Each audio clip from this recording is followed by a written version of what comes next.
नमस्कार दोस्तों, मैं कुणाल आपका स्वागत करता हूं। ये हमारे पर्यावरण के सीरीज का 10वां वीडियो है और पर्यावरण संरक्षण का तीसरा भाग है। और आज का टॉपिक है राष्ट्रीय उद्यान, वन्य जीव अभयारण्य और जीवमंडल निचय क्षेत्र। द्वितीय विश्व युद्ध के पश्चात पूरा का पूरा विश्व पर्यावरण संरक्षण को लेकर चिंतित रहने लगा। आगे चलकर 1972 के आसपास यह चिंता और गंभीर हो जाती है। इस क्रम में राष्ट्रीय और अंतर्राष्ट्रीय स्तर पर पर्यावरण संरक्षण के संबंध में बहुत सारे सम्मेलनों का आयोजन होता है। इन सम्मेलनों में जो भी देश शामिल होते हैं, पर्यावरण संरक्षण के संबंध में बहुत सारे संकल्प पारित करते हैं। इन संकल्पों को दोहराने के लिए अपने देश में एक्ट और अधिनियम के माध्यम से पर्यावरण संरक्षण करते हैं तथा कुछ अन्य उपाय के माध्यम से भी पर्यावरण संरक्षण करते हैं। तो आइए कौन कौन से अन्य उपाय हैं जिसके माध्यम से पर्यावरण संरक्षण किया जाता है। इन उपायों में संरक्षण के तहत देखेंगे कि सबसे पहला अपना होता है राष्ट्रीय उद्यान, जिसे इंग्लिश में नेशनल पार्क कहते हैं, वन्य जीव अभयारण्य, वाइल्ड लाइफ सेंचुरी तथा जीवमंडल निचय क्षेत्र, बायोस्फीयर रिजर्व जोन BRZ से इसे सूचित करते हैं। सबसे पहले हम लोग राष्ट्रीय उद्यान को देखेंगे। राष्ट्रीय उद्यान संरक्षण के मामले में टॉप मोस्ट क्षेत्र होता है। इसे राष्ट्रीय उद्यान को WPA wild life protection act 1972 के माध्यम से बनाया जाता है। इस एक्ट के तहत राज्यों को अधिकार दिया गया कि वे किसी भी जैव विविधता वाले क्षेत्रों को, बायोडाइवर्सिटी वाले क्षेत्र को राष्ट्रीय उद्यान घोषित कर सकते हैं। राष्ट्रीय उद्यान का संबंध संपूर्ण पारिस्थितिकी प्रणाली से होता है और यह एक सेट ऑफ इकोसिस्टम के संरक्षण से संबंधित है, जिसके अंतर्गत जीव जंतु, फौना, वनस्पति, फ्लोरा और भूदृश्य लैंडस्केप का संरक्षण शामिल है। तो आइए देखते हैं राष्ट्रीय उद्यान के संबंध में और कुछ बेहतर जानकारियाँ प्राप्त करते हैं। राष्ट्रीय उद्यान, आइए थोड़ा सा जानकारी लेते हैं राष्ट्रीय उद्यान के संबंध में। ये बहुत ज़्यादा संरक्षित क्षेत्र होता है, बहुत ज़्यादा प्रोटेक्टेड एरिया होता है। किसी भी आम व्यक्ति का प्रवेश यहाँ पर निषेध है। कोई बाहरी व्यक्ति अगर इसमें यहाँ पर राष्ट्रीय उद्यान में प्रवेश करना चाहता है तो उसे अथॉरिटी से आदेश लेना होगा।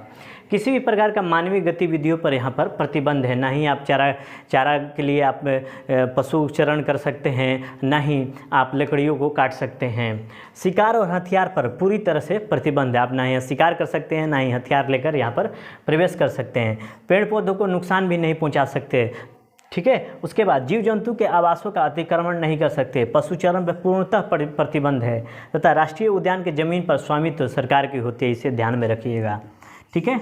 जो भी ज़मीन होगी वो सरकार के हाथ में होगी। अब देखें कि राष्ट्रीय उद्यान बनाने का उद्देश्य क्या है। तो राष्ट्रीय उद्यान इस क्षेत्र में, राष्ट्रीय उद्यान के क्षेत्र में राष्ट्रीय और ऐतिहासिक महत्व की वस्तुओं का रक्षा करना होता है। फिर उसके बाद राष्ट्रीय उद्यान की सीमाओं का निर्धारण कानून के माध्यम से किया जाता है, ठीक है। यहाँ पर राष्ट्रीय और प्राकृतिक लिख सकते हैं, प्राकृतिक, ठीक है, कि वस्तुओं का रक्षा करना होता है। अब थोड़ा सा देखते हैं राष्ट्रीय उद्यान के संबंध में कुछ तथ्यात्मक जानकारी। अंतर्राष्ट्रीय प्रकृति संरक्षण संघ IUCN, international union for conservation of nature, ने राष्ट्रीय उद्यान को संरक्षित क्षेत्रों की द्वितीय श्रेणी में रखा है। इसके अलावा राज्य द्वारा किसी क्षेत्र को राष्ट्रीय उद्यान या अभयारण्य घोषित किए जाने से पहले उन्हें वन्य जीव board, wild life board, important है, आप इसको याद कर लीजिएगा, वाइल्ड लाइफ बोर्ड की अनुमति लेनी पड़ती है। किसी भी राष्ट्रीय उद्यान या अभयारण्य की सीमाओं का निर्धारण वन्य जीव बोर्ड की अनुमति से किया जाता है। परंतु यदि निर्धारित सीमाओं में परिवर्तन करना होगा, जो भी निर्धारित सीमा है उसमें परिवर्तन करना है, तो उसके लिए राज्य विधानमंडल को एक संकल्प पारित करना पड़ता है, ठीक है। उसके बाद राज्य सरकार चाहे तो किसी क्षेत्र को केंद्र सरकार को हस्तांतरित यानी ट्रांसफ़र कर सकती है। और वर्तमान में देखें तो लगभग 100 राष्ट्रीय उद्यान हैं।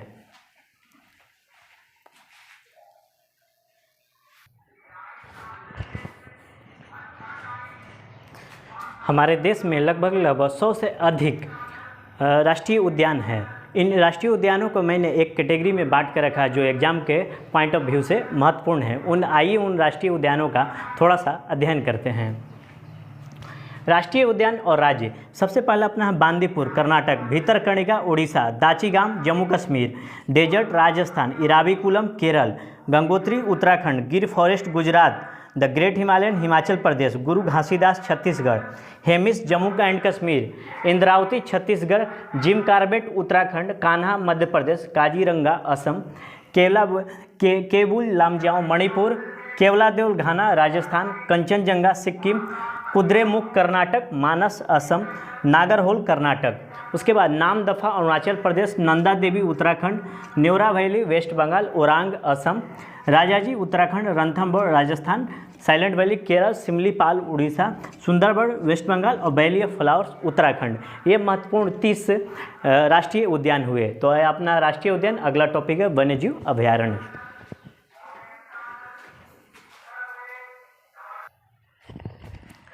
वन्यजीव अभयारण्य, वाइल्ड लाइफ सेंचुरी, पर्यावरण संरक्षण में ये भी अपनी भूमिका निभाता है।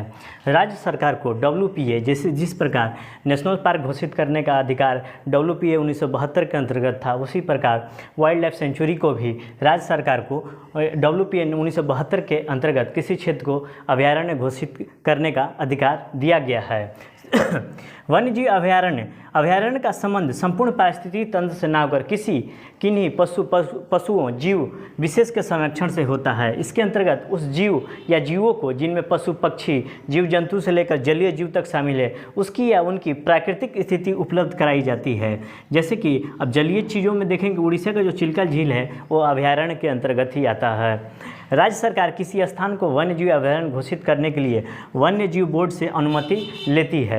जिस प्रकार नेशनल पार्क को भी नेशनल पार्क घोषित करने के लिए वन्यजीव बोर्ड से अनुमति लेनी पड़ती है, उसी प्रकार वन्यजीव अभयारण्य को अभयारण्य घोषित करने के लिए वन्यजीव बोर्ड से अनुमति लेनी होती है।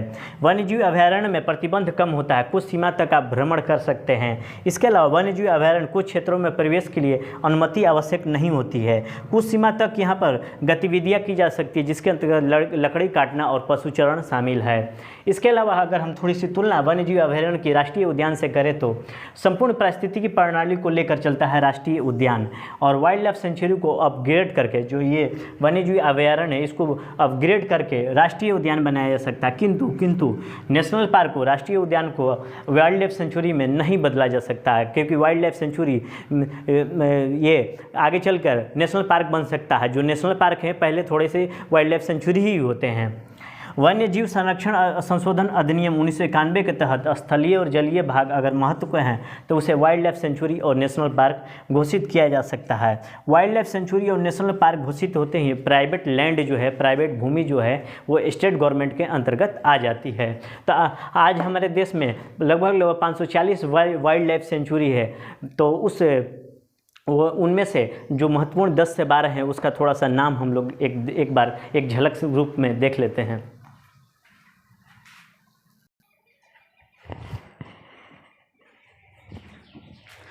भारत में लगभग 540 वन्यजीव अभयारण्य हैं। एग्जाम पॉइंट ऑफ व्यू से लगभग मान के चलिए 10 से 15 ही इम्पोर्टेंट होते हैं।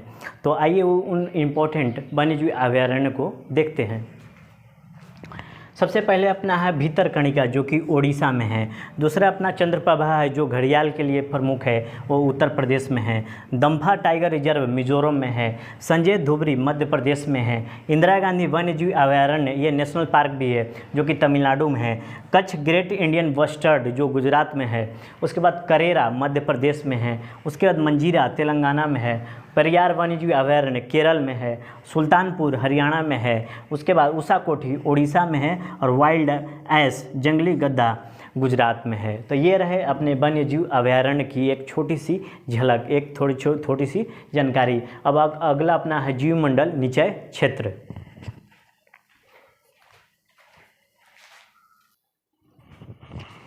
जीवमंडल निचय क्षेत्र बायोस्फीयर रिजर्व जोन BRZ 1975 में यूनेस्को का एक कार्यक्रम हुआ था, मानव एवं जीवमंडल कार्यक्रम, man and the biosphere programme, जिसे शॉर्ट में MAB कहते हैं। राज्य इसके अंतर्गत राज्य और व्यक्ति आर्थिक विकास के लिए मानव और पर्यावरण संघर्ष को जन्म दिया है। इस कार्यक्रम के अंतर्गत बताया गया कि जो राज्य और व्यक्ति हैं आर्थिक विकास के लिए मानव और पर्यावरण संघर्ष को जन्म दिया है, जिस कारण पर्यावरण पर विपरीत प्रभाव पड़ रहे हैं और एक ऐसी स्थिति उत्पन्न होगी कि पर्यावरण ही मनुष्य के अस्तित्व की चुनौती बनकर उभरेगी। मानव और पर्यावरण में सामंजस्य बैठे, ऐसे इसमें कहा गया कि मानव और पर्यावरण में सामंजस्य बैठे, जिसे हम लोग धारणीय या सतत विकास कहते हैं। अगर ऐसा होगा तो पारिस्थितिकीय संतुलन की स्थिति बन जाएगी। इन सब के लिए इनको संभव बनाने के लिए पर्यावरण शिक्षा पर जोर देने की बात कही गई है।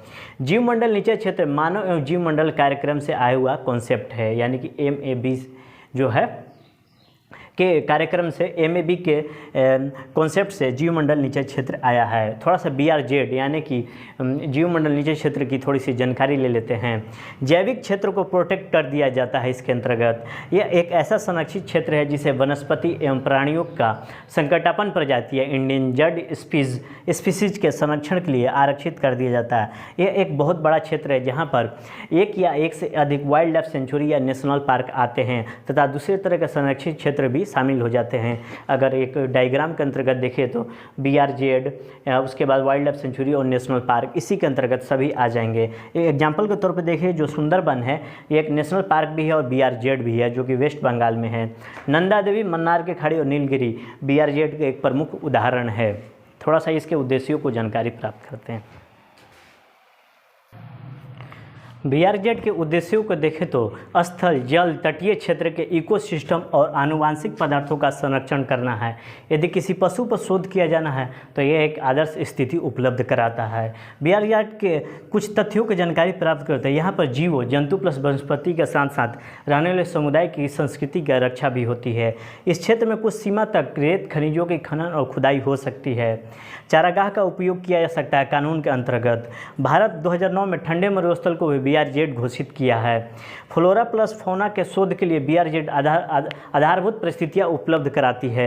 इसके अलावा BRZ को जीवंत प्रयोगशाला, लिविंग लैब भी कहा जाता है, जिसके अंतर्गत भूमि, जल और जैव विविधता का समग्र समन्वय कैसे किया जाए, अध्ययन परीक्षण कैसे किया जा सकता है, इसकी जानकारी हमें प्राप्त होती है। भारत में 19 BRZ है। आप लोग थोड़ी सी इसकी संख्या चेक कर लीजिएगा वर्तमान में कितनी है, जिसमें से 11 को यूनेस्को का MAB नेटवर्क में शामिल किया गया है। तो आइए कुछ महत्वपूर्ण BRZ को देखते हैं।